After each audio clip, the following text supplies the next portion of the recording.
सुप्रभात विद्यार्थियों। Page number 14 part दूसरा परीक्षा, जिसके लेखक थे मुंशी प्रेमचंद जी। हमने उसके 2 अध्याय पढ़ लिए थे। आशा करती हूँ आपको समझ में आ गया होगा। आज हम तीसरा अध्याय देखेंगे। चलिए मैं आपको 2 अध्याय समझा देती हूँ और आपने पाठ परिचय भी पढ़ लिया होगा। ठीक है। इसमें एक रियासत था जिसका नाम था देवगढ़।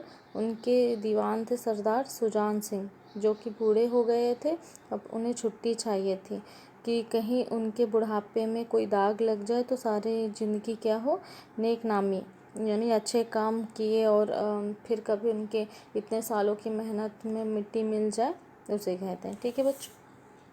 दूसरा है कि वो बहुत नीति कुशल दीवान का बड़ा आदर करते थे।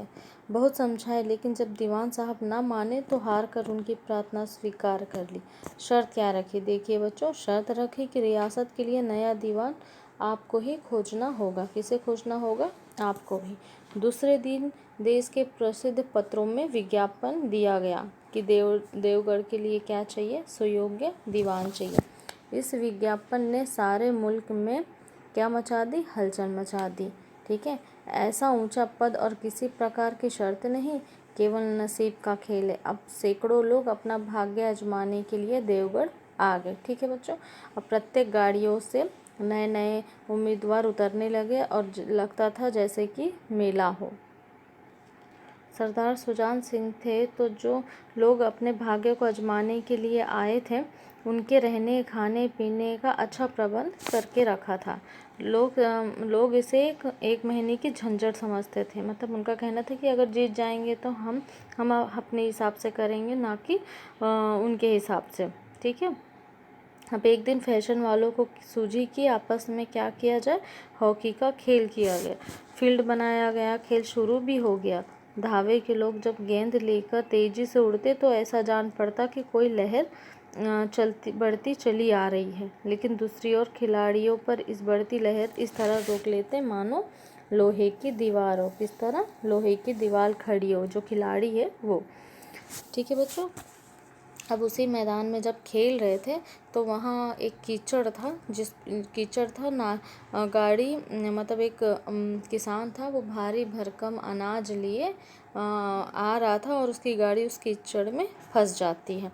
गाड़ी ऊपर भी नहीं चढ़ती और बेचारा किसान परेशान हो जाता, बैलों को ललकारता, मारता, पीटता और थक कर बैठ जाता है। फिर बैलों, और क्योंकि बैल कमज़ोर थे और बैलों के ऊपर बहुत ज़्यादा था, इसलिए गाड़ी जो है आगे बढ़ने का नाम ना ले रही थी और उसकी मदद के लिए भी कोई तैयार नहीं था। ठीक है बच्चों, यहाँ तक आपको समझा। चलिए पेज नंबर 15 में लास्ट लाइन है, वहाँ से चालू करते हैं। इसी बीच खिलाड़ी में हाथों लिए डंडे उधर से निकले। ठीक है बच्चों। किसान ने उनकी तरफ साहसी आंखों से देखा। साहसिया ने डरी हुई आंखों से देखा, मगर उनमें सहानुभूति न थी। मतलब जितने वहाँ खिलाड़ी थे उनमें किसी में कोई सहानुभूति नहीं थी। उनमें स्वार्थ था, मद यानी उनमें गुरूर था। लेकिन उसी समूह में एक ऐसा मनुष्य था जिसके हृदय में दया थी और साहस था।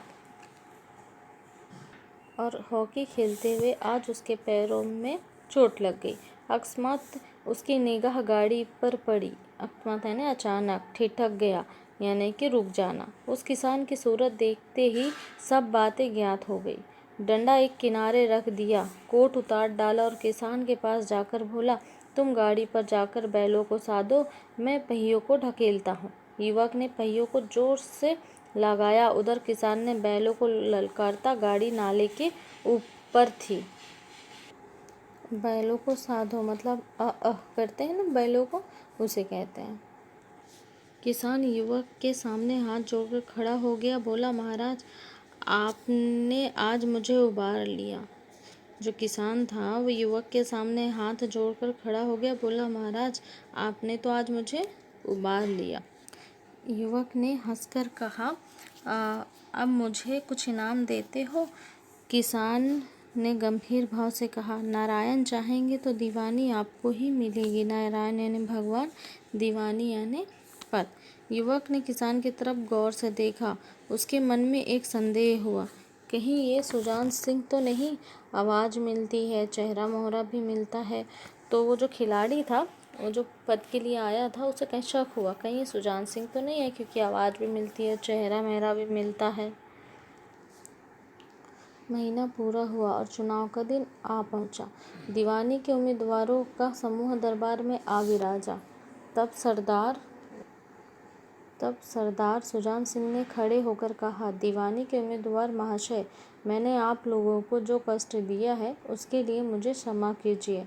जो सुजान सिंह थे वो दरबार में सबसे क्षमा मांगते हैं जितने उम्मीदवार आए थे, कि आपको जो मैंने कष्ट दिया है उसके लिए मुझे क्षमा कर दे। इस पद के लिए ऐसे पुरुष की आवश्यकता है जिसके हृदय में दया हो और साथ साथ आत्मबल। हृदय वह जो उदार हो और आत्मबल वह जो आत्मबल है ना, आत्मशक्ति वह जो विपत्ति का वीरता के साथ सामना करे। इस रियासत के सौभाग्य से हमको ऐसा पुरुष मिल गया है। मैंने रियासत को पंडित जानकी नाथ सा दीवान पाने पर बधाई देता हूँ। मैंने जो पंडित जानकी नाथ है, जो नए दीवान बने हैं, उनको क्या देता हूँ? बधाई देता हूँ। सरदार सुजान सिंह ने कहा, आप लोगों को यह स्वीकार करने में कोई आपत्ति ना होगी कि जो पुरुष स्वयं जख्मी होकर भी एक गरीब किसान की भरी हुई गाड़ी को दलदल से निकालकर नाले के ऊपर चढ़ा दे, उसके हृदय में साहस, आत्मबल और उदारता का वास है। ऐसा आदमी गरीबों को कभी न सताएगा। वह चाहे धोखा खा जाएगा, परंतु दया और धर्म से कभी नहीं हटेगा। जो सुजान सिंह हैं, वो पंडित जानकीनाथ जी के बारे में कहते हैं कि वो खुद जख्मी होकर भी उस बूढ़े किसान की मदद करता है और मतलब उसके अंदर दया भाव उदारता का वास है। ठीक है बच्चों, आशा करती हूँ आपको तीनों अध्याय समझा होगा। कल